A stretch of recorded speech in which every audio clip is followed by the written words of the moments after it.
মানে কে কি দেখছে কে কি বলছে, দুইটা মেয়ে ওয়াশরুম থেকে সময় লাগে। অসুস্থতায় সাধারণ মানুষের অন্যতম ভরসার স্থান হলো হাসপাতাল। তবে সেই জায়গা যদি নারী চিকিৎসকদের জন্যই নিরাপদ না হয়ে ওঠে, তাহলে তার রূপ নেয় এক ভয়াবহ দুঃস্বপ্নে।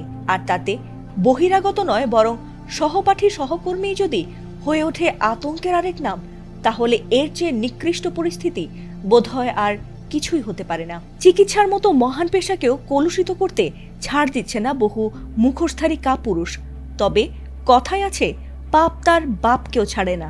তেমনি গুরুতর অপরাধ করতে করতেই হঠাৎ করে নারী সহকর্মীদের কাছে ধরা পড়লেন এক চিকিৎসক।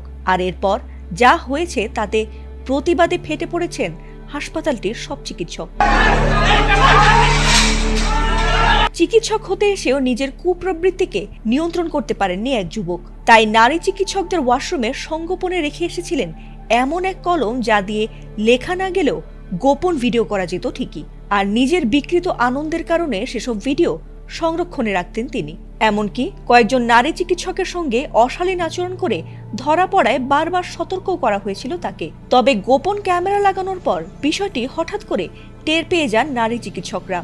আর এই গোপন ক্যামেরা দেখে স্থির থাকতে পারেননি কেউই। সবাই মিলে তাকে আটক করে গণধোলাই দেন। আর এমন চাঞ্চল্যকর ঘটনাটি ঘটেছে টাঙ্গাইল মেডিকেল কলেজ হাসপাতালে। গুরুতর এসব অভিযোগে রায়হান কবির ইমন নামের সেই ইন্টার্ন চিকিৎসককে আটক করেছে পুলিশ। ঘটনাটি ঘটেছে শুক্রবার রাতে। পরে বিষয়টি নিয়ে কর্তৃপক্ষের কাছে অভিযোগ করলে রোববার 5 সদস্য বিশিষ্ট কমিটি গঠন করা হয়। পরে সোমবার সেই ইন্টার্ন চিকিৎসক আসলে হাসপাতালে কর্মরত চিকিৎসকরা তাকে গণধোলাই দেন ও পরিচালকের রুমে আটকে রাখেন। এছাড়াও সামাজিক যোগাযোগ মাধ্যমেও তাকে ঘিরে নারী ইন্টার্ন চিকিৎসকদের এমন অভিযোগের একটি ভিডিও ইতোমধ্যেই ছড়িয়ে পড়েছে। ভিডিওটিতে রায়হান নামের সেই যুবককে চুপ করে দাঁড়িয়ে থাকতে দেখা গেছে এবং সেখানে এক নারী চিকিৎসক ওয়াশরুমে গোপন ক্যামেরা পাওয়ার বিষয়টি জানাচ্ছিলেন।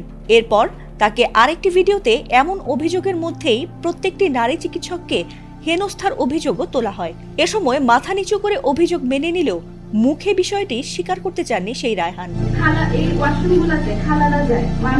এ ঘটনায় ইন্টার্ন চিকিৎসকদের আন্দোলনে সেখানকার পরিস্থিতি আরো উত্তপ্ত হয়ে উঠলে খবর পেয়ে ঘটনাস্থলে পুলিশ এসে সেই চিকিৎসককে আটক করে ডিবি কার্যালয়ে নিয়ে যান। এ ঘটনায় এখনো কোনো মামলা দায়ের করা হয়নি, তবে আইনগত প্রক্রিয়া চলমান রয়েছে বলে জানা গেছে। ফাতিমা সুলতানা, এটিএন বাংলা।